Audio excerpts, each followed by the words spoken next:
जय श्री कृष्णा। आज पुरुषोत्तम मास का 12वां दिन है, 28 मई 2026। आज तिथि है गुरुवार और शुक्ल द्वादशी तिथि है, जो प्रातः 7:57 तक ही रहेगा।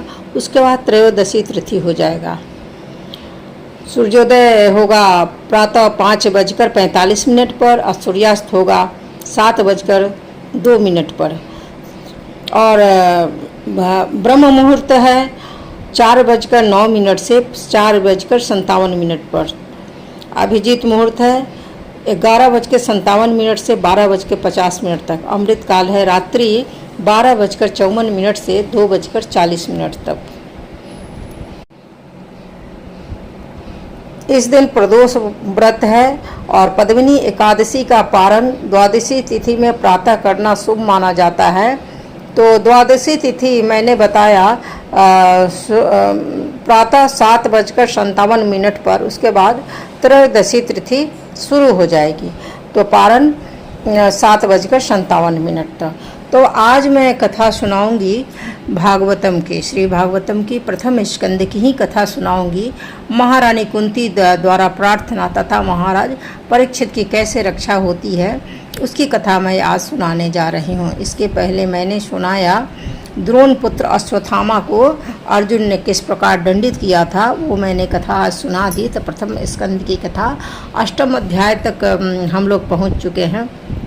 मैं और भी कोई भी कथा आज पुरुषोत्तम मास की कथा में शामिल नहीं करूंगी, क्योंकि केवल मैं भागवतम की कथा आज ही सुनाऊंगी। तो चलिए भक्ति और आध्यात्मिक गंगा के डुबकी लगाते हैं। तो अब महारानी कुंती द्वारा भगवान श्री कृष्ण की प्रार्थना किया जाता है जय, और महाराज परीक्षित की भगवान किस प्रकार से गर्भ में रक्षा करते हैं उसकी कथा सुनिए। तो राधे राधे, जय श्री कृष्णा। भागवत महाराज की जय, नारायण भगवान की जय, सूत जी की जय, सुखदेव महाराज की जय, भगवान गणपति की जय, और सभी देवी देवताओं को मेरी तरफ से साष्टांग प्रणाम है। तो आइए चलते हैं कथा में। तो सूत जी कहते हैं कि पांडवगण जो हैं, 5 बच्चों का सिर अश्वत्थामा ने जो काट दिया था, और उसके दंडित करने के बाद उन्होंने क्या किया, अपने मृत परिजनों की इच्छा अनुसार उन्हें जलदान हेतु द्रौपदी सहित गंगा तट पर आगे गए और स्त्रियां आगे आगे चल रही थीं। लेकिन आज तक हिंदू समाज में यह प्रथा चल रही है कि जब किसी परिवार में किसी व्यक्ति का निधन होता है तो लोग गंगा या किसी अन्य पवित्र नदी में स्नान करते हैं। परिवार का प्रत्येक सदस्य दिवंगत आत्मा को 1 लोटा जल अर्पण, गंगा जल अर्पण करता है, और स्त्रियों को आगे करके सभी लोग एक जुलूस में चलते हैं। पांडवों ने भी 5000 वर्ष पूर्व इन्हीं नियमों का पालन किया था। पांडवों के ममेरे भाई होने के कारण भगवान श्री कृष्ण भी परिवार के सदस्यों में से एक थे। उनके शोक करने के तथा पर्याप्त गंगा जल अर्पित करने के पश्चात उन सब ने गंगा में स्नान किया, जिसका जल भगवान के श्री कमलों पर की धूलि मिल जाने के कारण बहुत पवित्र हो गया था।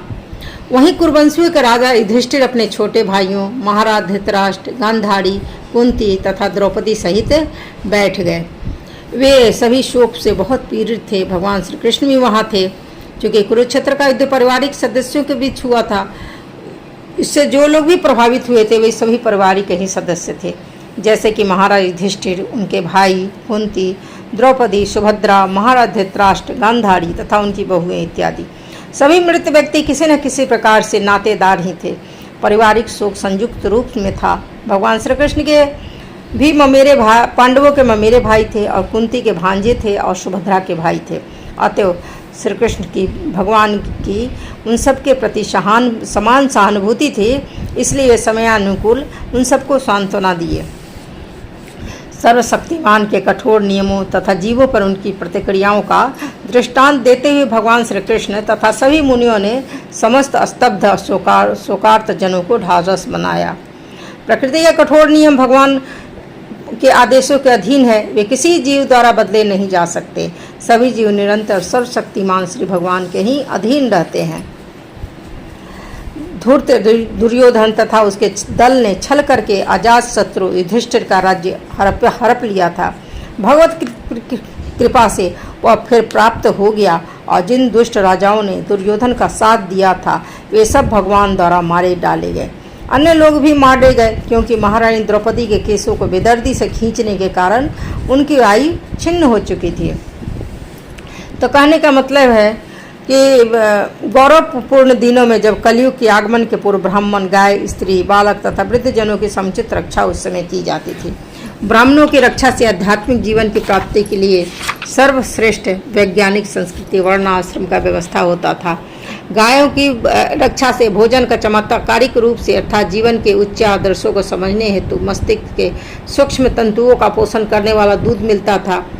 स्त्रियों की रक्षा से समाज की शुचिता, पवित्रता बनी रहती थी, जिससे हमें शांति, सुस्थिरता तथा जीवन की उन्नति के लिए अच्छी संतति मिलती है। बच्चों की सुरक्षा से मनुष्य जीवन को वह सुनहरा अवसर प्राप्त होता है जिससे भव बंधन से मुक्ति का मार्ग प्रशस्त होता है। बालकों की ऐसी रक्षा उसके गर्भ के समय से ही गर्भाधान संस्कार का नामक शुद्धिकरण की प्रक्रिया द्वारा आरंभ हो जाती है। वृद्धों की रक्षा से उन्हें मृत्यु के पश्चात श्रेष्ठतर जीवन की तैयारी करने का सुअवसर मिलता है। भगवान युधिष्ठिर ने महाराज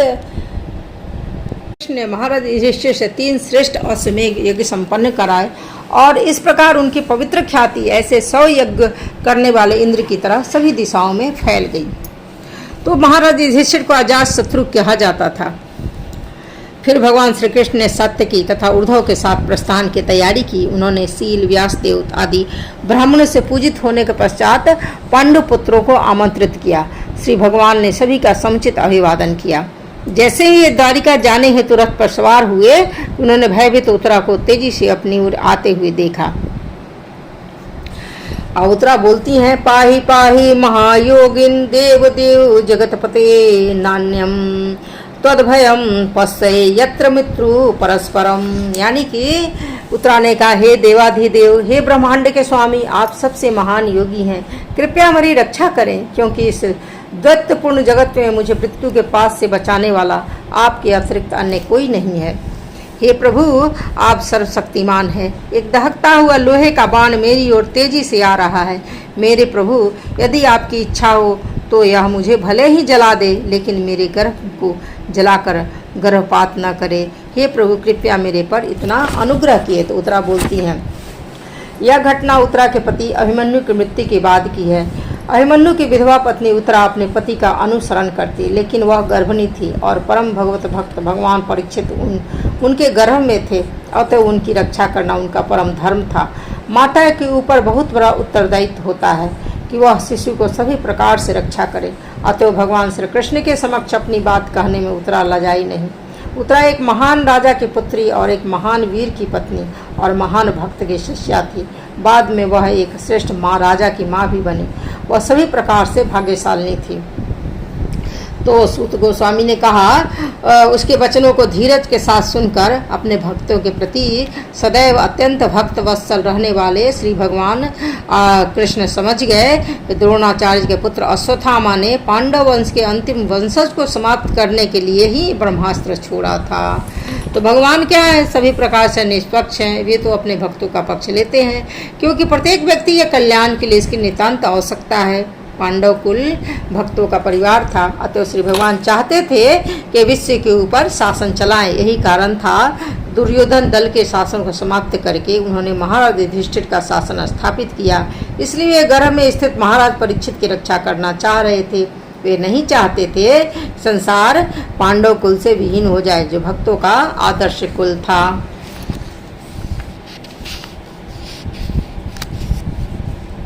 तो फिर शौनक जी कहते हैं कि हे विच महान मुनियों में अग्रणी शौनक, उस दहकते हुए ब्रह्मास्त्र को अपनी ओर आते देख पांचों पांडवों ने अपने अपने पांचों हथियार संभाल लिया, क्योंकि उत्तरा के तरफ वो ब्रह्मास्त्र चला था और उत्तरा दौड़कर भगवान श्री कृष्ण के पास आई थी। तो वो ब्रह्मास्त्र का रुख भी उत्तरा की तरफ हो गया और पांचों पांडवों की तरफ। तो सर्वशक्ति भगवान श्री कृष्ण ने यह देखकर कि पूर्ण रूप से उनके शरणागत उनके अनन्य भक्तों पर महान संकट आने वाला है, तो उन्होंने उनकी रक्षा के लिए तुरंत ही अपना सुदर्शन चक्र उठा लिया। अश्वत्थामा द्वारा छोड़ा गया ब्रह्मास्त्र परमाणु अस्त्र के समान था, लेकिन उसमें तेज तथा उष्मा परमाणु अस्त्र से भी ज़्यादा थी। यह ब्रह्मास्त्र अति सूक्ष्म विज्ञान की देन है, जो सूक्ष्म ध्वनि अर्थात वेदों में अंकित एक मंत्र का प्रतिफल है। इस अस्त्र का दूसरा गुण यह है कि परमाणु बम की तरह अंधा नहीं होता, क्योंकि अन्य किसी पर क्षति के बिना केवल लक्ष्य पर ही इसका संधान किया जाता है। अश्वत्थामा ने इसे पांडु कुल के समस्त पुरुष सदस्यों को समाप्त करने हेतु छोड़ा था। अतएव एक प्रकार से यह परमाणु बम से भी ज़्यादा घातक था, क्योंकि यह सर्वाधिक सुरक्षित स्थान में ही प्रवेश कर सकता था और लक्ष्य को कभी नहीं चूकता था। यह सब जानते हुए भगवान श्री कृष्ण ने तुरंत ही अपने भक्तों की रक्षा करने हेतु अपना निजी अस्त्र उठा लिया, क्योंकि ये भक्त भगवान श्री कृष्ण के अतिरिक्त अन्य किसी को नहीं जानते थे। श्रीमद् भागवत गीता में भगवान ने स्पष्ट रूप से वचन दिया है, उनके भक्त कभी भी नष्ट नहीं होते।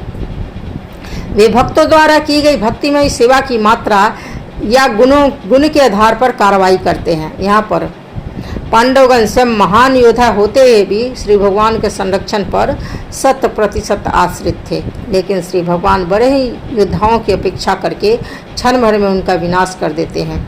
जब उन्होंने देखा कि अश्वत्थामा के ब्रह्मास्त्र को काटने हेतु पांडवों के पास बिल्कुल समय नहीं रह गया है, तो उन्होंने अपने प्रण को तोड़ दिया और तुरंत अपना अस्त्र उठा लिया। यद्यपि कुरुक्षेत्र का युद्ध समाप्त प्राय था, तो भी अपने प्रण के अनुसार उन्हें अपना अस्त्र नहीं उठाना चाहिए था, लेकिन इस समय तो प्रण की अपेक्षा आपातकाल अधिक महत्वपूर्ण था।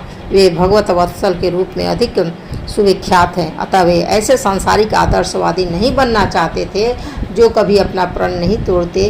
अपितु उन्होंने भक्त वत्सल बने रहना ही अधिक पसंद किया। बोलिए भक्त और भगवान की जय, भगवान श्री कृष्ण की जय।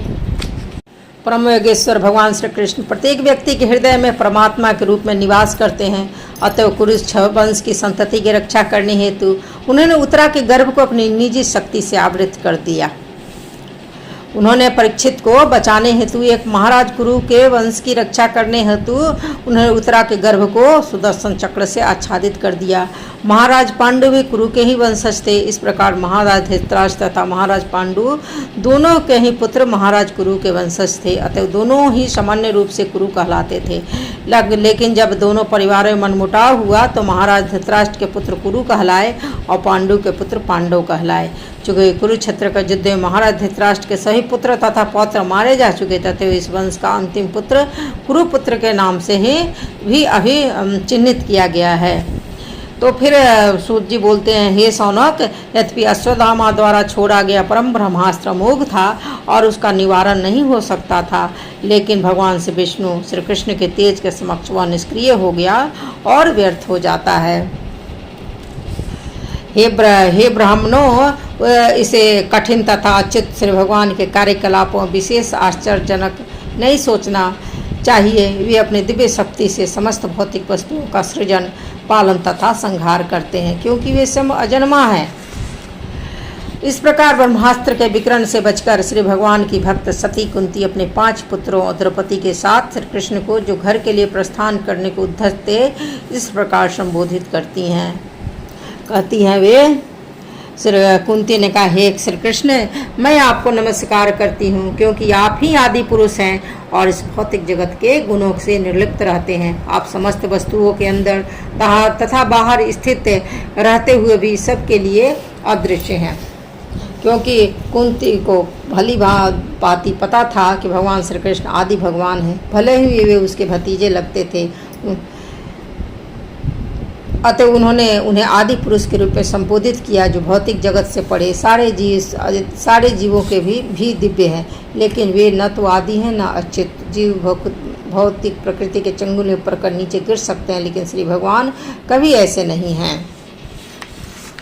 इंद्रियों के ज्ञान से परे होने के कारण प्रभु आप मोहनी शक्ति के पर्दे से ढके रहने वाले शाश्वत अव्यक्त तत्व हैं। आप अल्प ज्ञानी दर्शक के लिए ठीक उसी प्रकार अदृश्य रहते हैं, जिस प्रकार अभिनेता के वेश में कलाकार को पहचान नहीं आता। महारानी कुंती कहती हैं कि आप उन्नत अध्यात्मवादियों तथा आत्मा में पदार्थ में अंतर करने में सक्षम होने से शुद्ध बन विचारकों के हृदय में भक्ति के दिव्य विज्ञान का प्रसार करने हेतु स्वयं अवतरित होते हैं, तो फिर हम स्त्रियां आपको किस प्रकार पूर्ण रूप से जान सकती हैं।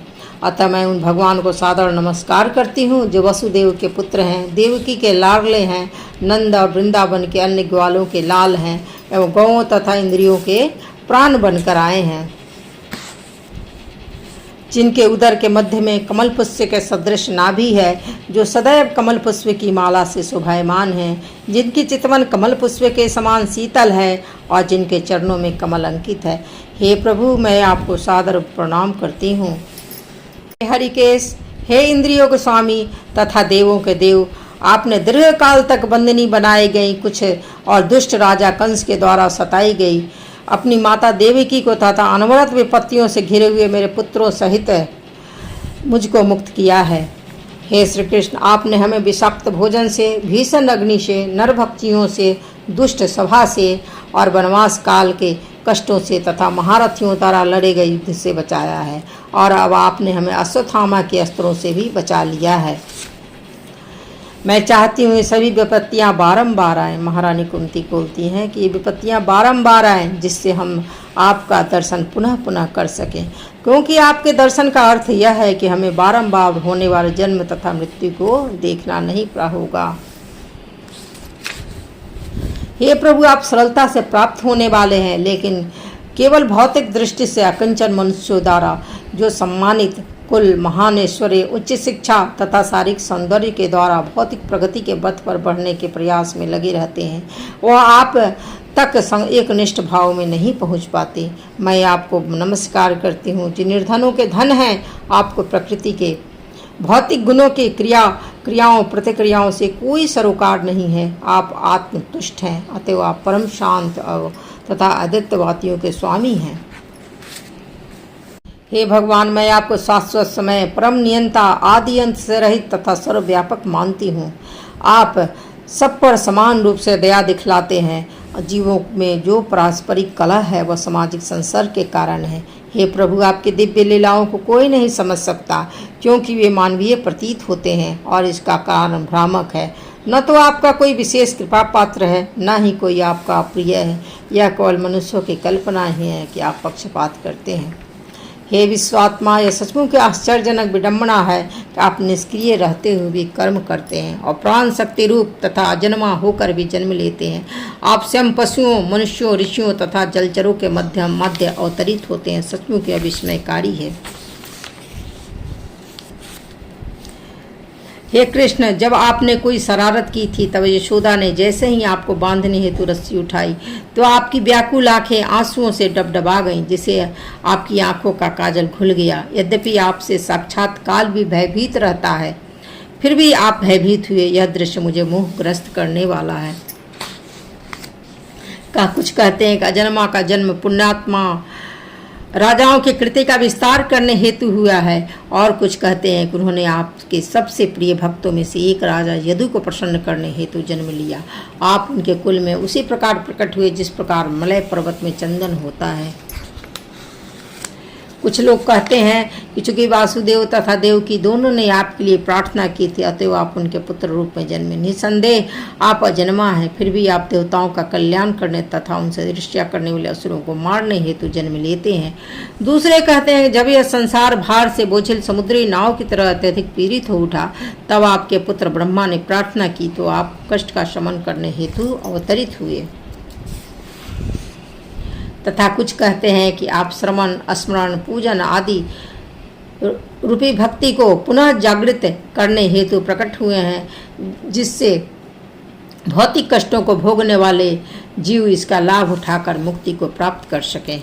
हे श्री कृष्ण, आपकी दिव्य लीलाओं का निरंतर श्रवण, कीर्तन तथा स्मरण करते हैं या दूसरों को ऐसा करते हुए देखकर हर्षित होते हैं, वे निश्चय ही आपके चरण कमलों का दर्शन करते हैं, जो जन्म मृत्यु के पुनरागमन को रोकने का एकमात्र साधन है।